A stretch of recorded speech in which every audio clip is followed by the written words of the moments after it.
What application is it novel? How is it novel? No, the question for me would have been, what did you wish you had done differently? But we were already, he ended at 25 minutes, so. Oh, sorry. The posse? So I worked out exactly what it is I need to do to get this working, but it will take me a second. That's all right, we have to switch the professors. So. Okay. Yeah, go get the Amelia. Right,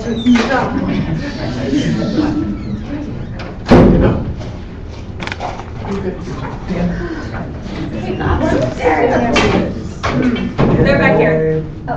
Molly, sit right there. Jeremy, no. No, see, webcam, you have your face right in front, and I wouldn't be able to see. And then I can't send grumpy, questions at her. I'm okay with that. She might want that,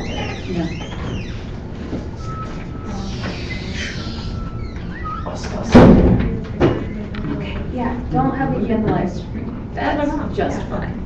All right, now let's see if this actually works. I was like, this is so creepy. You should not be watching me online.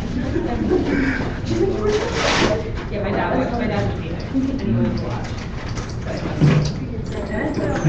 I didn't know there was a link. It was going around like that. Thought it was pretty good. Like, I think for my presentation. Okay. And then it was like really slim, so it only saw like half of my presentation. I never actually stepped into the frame. All right. Get out of here, everyone. You ready? Yeah, let's do it. Okay. Our last, thankfully, presentation of the day is Molly Domino speaking about feeding the machine, developing a content-based filtering system for food blogs. Here we go. Awesome. So hi.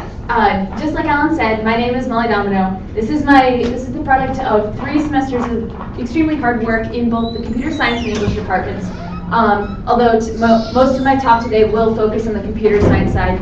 I gave a talk yesterday on the English side, and if you were lazy and missed it, I'm happy to talk your head off about what went into that side of the project after this presentation.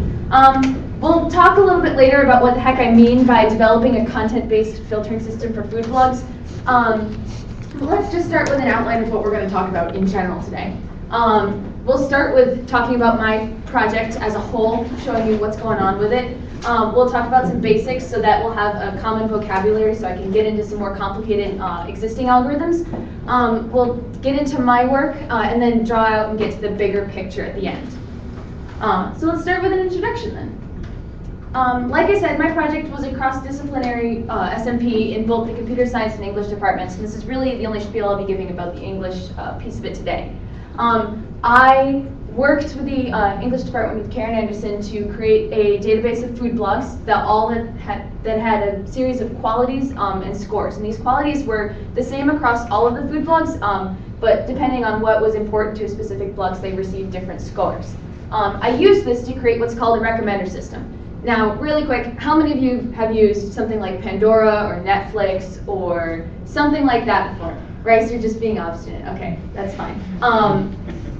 If you haven't, and let's assume for a moment that you haven't, if you've ever experienced someone saying, well, I know that you like this, so you'll probably like this other thing that I found. And then you enjoy that other thing. That's the principle that we're talking about here. To take some initial set of preferences and give you a recommendation on something new based on those preferences and be able to adapt based on what you like and dislike from the suggestions that I give you. And I did this for food blogs partially because I like them and partially because it was actually really interesting to study from an English standpoint. To give you a brief amount of context, creating these recommender systems is a subset of problems. So the big umbrella term here that we use is similarity search, and this is used on any sort of problem that deals with unlabeled data. And what I mean by that is we have a series of noses here that might or might not look like Jackie Chan's nose. But the only identifier we have for all of these noses is how much they look like Jackie Chan's nose. The only thing we know about them is a relationship to some other item. And this is what unlabeled data is, and it's a very important part of creating a recommender system or the genre of problem overall. More specifically, I've been looking at information filtering, which is removing noses that don't look like Jackie Chan's. or removing items that I don't care to see, rather than just notice a relationship between two items. And specifically, we are looking at novel content, right? If you liked a certain band on Pandora, you don't want to just hear that band, you want to hear new things, right? That's the sort of information that I'm trying to share, is something new. So now we'll get into some more nitty-gritty stuff about recommender systems. This is the really convenient diagram that I've used. If you came to my poster today, you probably saw it as well. Essentially, users send information about themselves to some sort of service. You type in a band on Pandora, or you like watching a movie on Netflix. And that information gets sent to a recommendation engine, which uses both a very large and complex database of items and your preferences to, and a search algorithm or an optimization algorithm. And that will return some item from the database to the service for you to look at, and then you provide feedback in this kind of infinite loop of, you liked this, okay, I'll give you this next. You liked this, all right, next this. Which is really the general structure here of the recommender system. There are two kind of approaches, right? Because using common sense, I could say, oh, I know you like this, and knowing your personality, I will offer you this suggestion of an item. However, it's harder to teach a computer to use that kind of common sense. So there are two main threads of what you could be doing with this sort of algorithm. You could take a collaborative filtering approach, which looks kind of like this, where we have two people, one on a bicycle and one sadly missing his bicycle, it looks like, but they both like pizza and salad, because they like a healthy diet, I suppose. And we also know that this person in blue here also likes soda. So it's, because they have similar tastes for two things, it's likely that this third thing is something this person on the bicycle would like. That's the idea of content-based filtering. So Amazon.com is really notable for using this. If I search for horse masks, it's going to show me people who also bought horse masks and what else they looked at. The other kind of filtering is called content-based filtering. This is a little bit more simple. Basically, instead of making relationships between people and drawing conclusions from that, we're making relationships between items. So if I liked this item and this one was very similar in qualities, this is what the system would suggest to me. They both have their pros and cons, and you could just hybridize them together to make some sort of super soldier of filtering methods. But I'm mainly focused on content-based filtering, and I'll get into exactly why in this next slide. And before I go on, content-based filtering is often what you see on Netflix. So I watched Archer, and Netflix wanted to recommend me Family Guy, Dexter, Top Gear, shows with a similar sense of humor according to their algorithms. So the common problems that any recommender system needs to address are creating diversity. So again, the idea, if I enter a band into Pandora, I don't just want to listen to that band.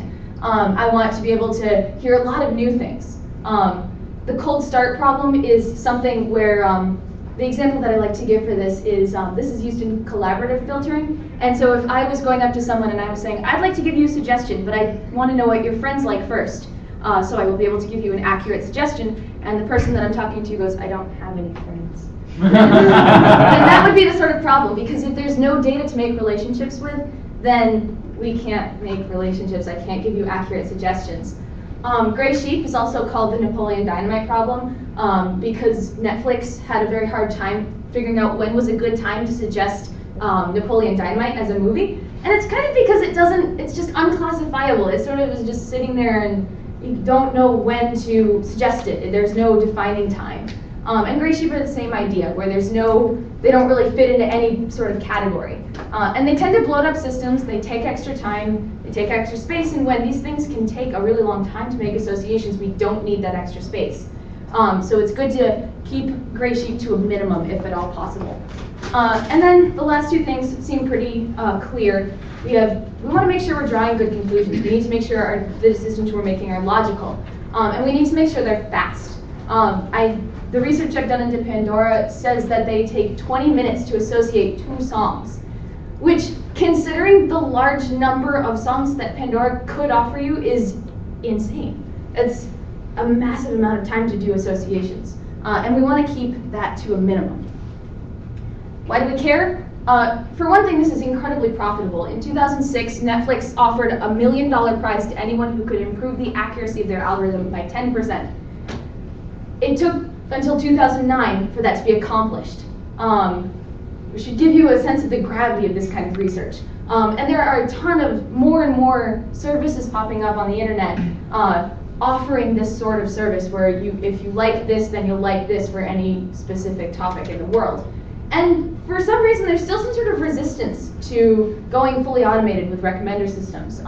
Pandora still employs hundreds of people just to categorize all the music that gets piped into their algorithms. And there's a lot of space for innovation still here. There's work to be done. So that's sort of why this topic appealed to me. Really quick into existing algorithms. I'm probably not going to go into this as much as I'd like to, just for time constraints. But for collaborative-based filtering, we have things like correlation coefficients, collaborative search engines, and the slope 1 algorithm. Correlation coefficients probably related most to my research, as essentially what you do here is you examine the relationship between the likes and dislikes of two people. The more linear, the better.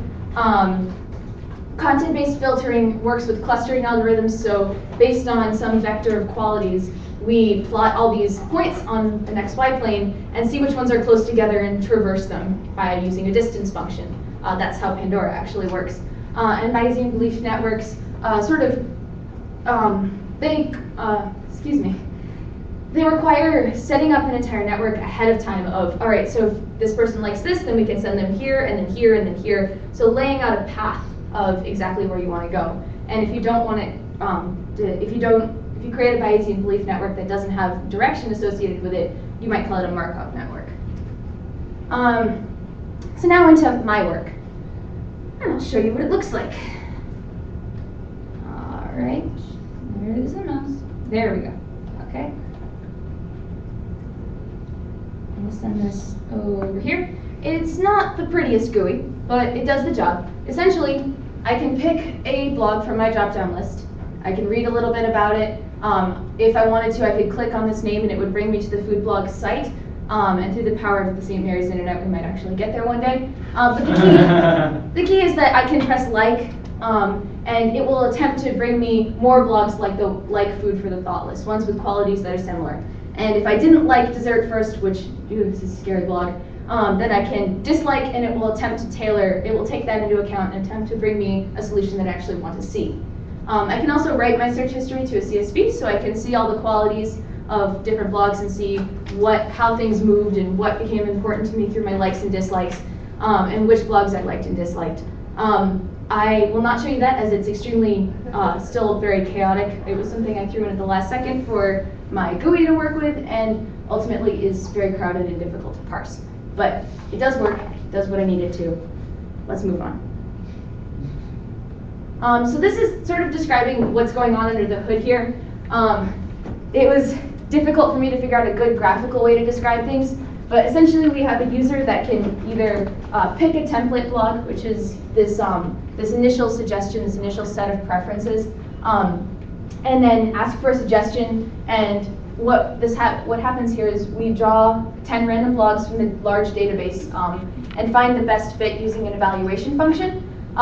We send that back to the user, and the user has the opportunity to offer feedback, which changes the set of qualities offered in that initial blog they picked out. So the initial blog, it starts by mirroring exactly what that blog's qualities were in the database. It becomes tailored to what the user wants. It becomes less and less of the actual blog's qualities and more of what the user is just looking for, which is very convenient. So this is my suggestion algorithm in pseudocode. Essentially, this is just a best of 10. We pull 10 random blogs from the database, make sure that they have not been suggested yet, and then evaluate them through a function that will be on our next slide, and return the best one. Here's the evaluation function. It essentially takes the absolute value, on a larger side, it iterates through that static set of qualities. But that set of qualities has different scores for each blog. So for any quality, we take the absolute value of the difference between the two. So if one blog had a score of 7 and one blog had a score of 5, or the other way around, the score would still be 2. And we keep a running total of the absolute value of these differences through all of these different qualities and return that total. The smaller the score is, the closer the two blogs match in qualities, and the better fit it is. The higher the score, the worse it is. So essentially, we're trying to take the best and lowest of 10 out of this evaluation function. At the top here, you can see my like function. At the bottom, you can see my dislike function. These are what change the qualities in our template blog and adapt it for better, and they adapt it for to be more like the user's preference and less like a blog, just a straight up blog's preference. Essentially, we iterate through the set of qualities in that template blog, and if two qualities matched and the user liked it, we increase the importance of that quality by 1. And the same thing happens, except we decrease that importance of the quality by 1 for a dislike function. And essentially, that's really the algorithms that go into my system. They're not terribly complicated. But let's see how it really does against those big problems that any recommender system might face. As far as creating diversity goes, it does a great job. It pulls 10 random blogs from any given time and will pick the best. So really, any blog has a chance to be noticed, and this will come back to be important later. As far as the cold start problem goes, it might work. It's hard to say because this is mainly based around the database crafted. So if someone were to create a database where there was one quality for every blog, and every blog essentially was just one number, had one number associated with it, might not return the most accurate results. But the more detailed the database, the better this algorithm will function. As far as gray sheep go, it doesn't really have to worry about that. Like I said, any blog has a chance of being selected at any time, and any blog could be potentially suggested based on the other 9 blogs in the pool to be suggested at that given time. So it does a good job there. As far as drawing good conclusions to go, this makes good sense to me. Basically, I have an evaluation function that just determines how suited one blog is for another, while making sure that we don't get carbon copies of that same blog over and over and over, or things that are just immediately perfect to it. So I feel like that's doing a good job. As far as speed goes, this is no part of my algorithm runs in anything more than linear time. Getting into exactly how long the system will go is a different question, because ideally these sort of systems should just run ad infinitum. They should go just until you exhaust your database. So the time complexity of the system as a whole of liking and disliking and receiving more feedback is more difficult to give a time complexity for it. But as far as time and space goes, it does pretty well. Definitely not the 20 minutes Pandora takes to associate. As far as the bigger picture goes, like I said, it's fast.